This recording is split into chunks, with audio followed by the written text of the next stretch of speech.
Arcosphère avec la Haute École Arc, le choix incontournable pour vos formations. Bachelor, continu et postgrad. he-arc.ch.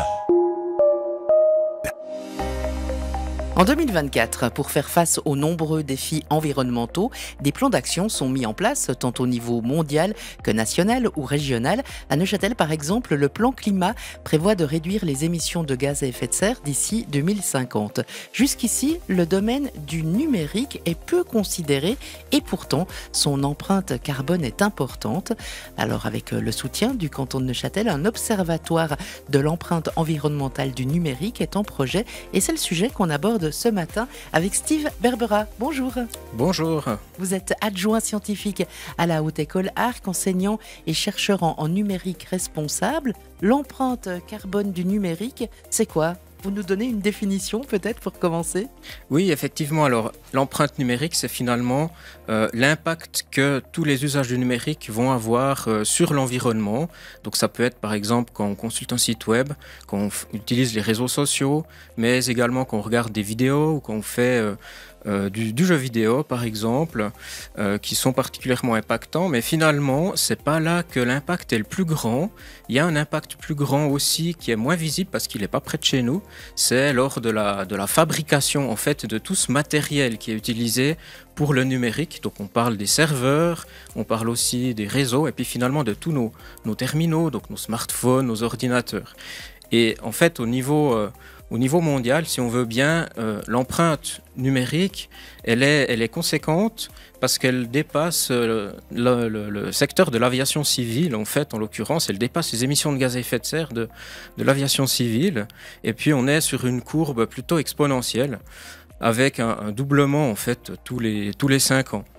Donc, quand on voit justement ces plans climat, par exemple à Neuchâtel, on parle de réduire de 90% les émissions de gaz à effet de serre, on se rend compte qu'on doit aussi agir du côté du numérique. Donc c'est vraiment un endroit où il y a beaucoup de travail à faire et du coup, il y a, si on se concentre sur la région, il y a cet observatoire de l'empreinte environnementale du numérique qui est en projet. C'est vraiment pour répondre à ces défis.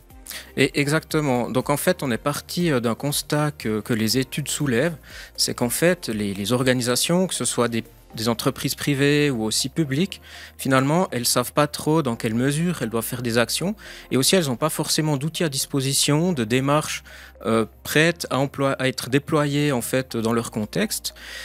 Et du coup, c'est pour ça qu'on met en place un observatoire qui va permettre à répondre à ces défis-là. Ouais. Et ça consiste en quoi cet observatoire ?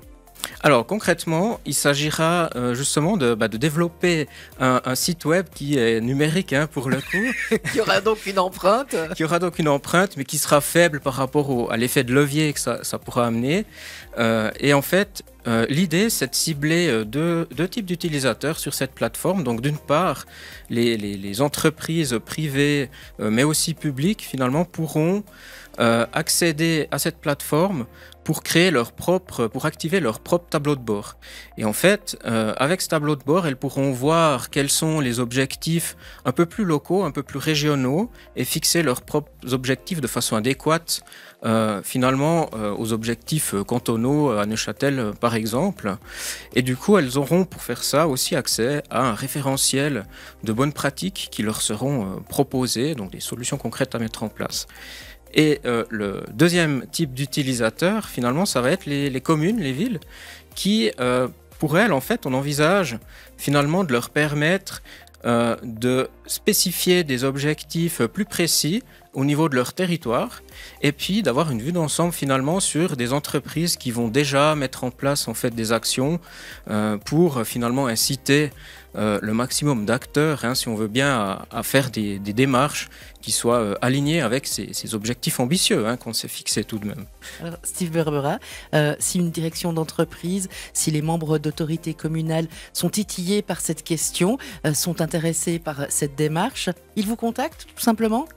Oui, alors tout à fait, c'est bien entendu possible. Donc, pour le projet actuel, on est sur le canton de Neuchâtel. Donc, des entreprises ou des communes du canton peuvent tout à fait nous contacter et voir comment elles peuvent rejoindre, pourquoi pas, le projet. Et puis, alors, pour les entreprises et communes qui seraient en dehors du canton, au niveau ARC par exemple, il y a aussi un intérêt. Donc n'hésitez pas à prendre contact parce que là on peut envisager très bien en fait de répliquer le modèle ou de l'étendre pour qu'on puisse l'appliquer finalement aussi à d'autres territoires, ce qui serait très positif.